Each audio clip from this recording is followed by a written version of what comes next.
When you sign up with CEP, you will be given access to full CEP charts for every ATP 250, 500, and 1000 tournaments, as well as all 4 Grand Slams, and the year-end World Tour Finals. That's over 67 tournaments covered by CEP. This year alone, CEP generated statistics for over 2,000 games. Let me show you how CEP works. Here we're looking at the matchup between Tsonga versus Isner in the 2011 Paris semifinals. The first couple of boxes indicate who will win the matchup. The core value shows the probability of winning without taking into consideration current form. So on any given day, Tsonga has close to a 57% edge over Isner. However, more importantly, the number next to it shows the probability of winning while taking current form into consideration. As you can see, Isner is now the favorite to win this matchup, and rightfully so, given the way Isner was serving up to this point in the tournament, almost unbreakable.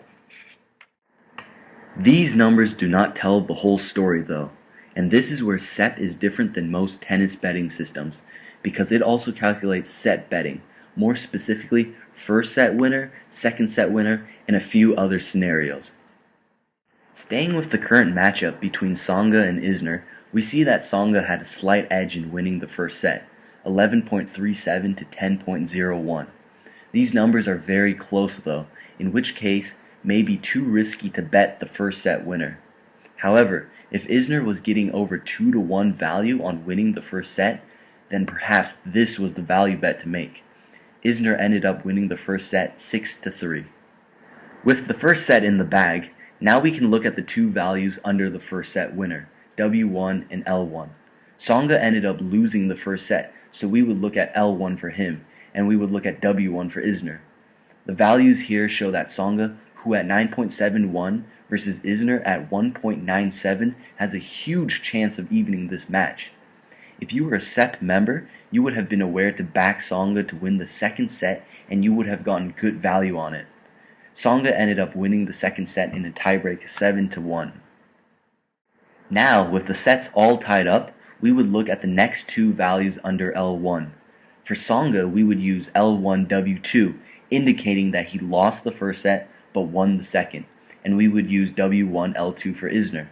The values here are 9.48 versus 7.87, a slight edge for Tsonga. But again, just like the values for the first set winner, these values are very close.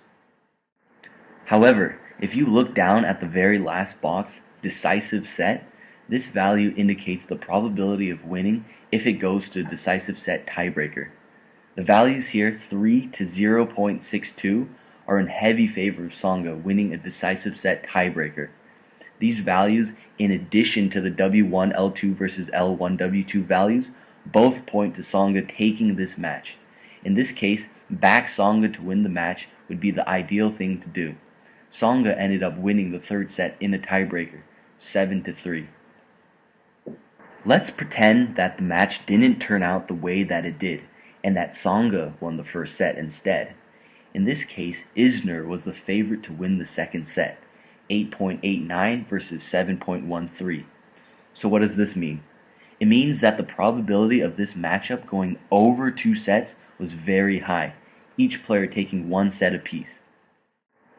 Therefore, the real-life bets you would have made in accordance to the CEP table would have been over on games, and if Tsonga had lost the first set like he did, to back him to win the match at the start of the second set, in which case you would have won on both bets and it would have been an excellent day. Like all betting systems, CEP is not always 100% correct, but it strives to be as accurate as possible. Unlike all those gimmicks and money scams out there that require you to pay before actually seeing the product, CEP is offering a free trial period for bettors like you to test out the system and see for yourself whether CEP works or not. Thank you for watching this tutorial on CEP, and best of luck on your bets.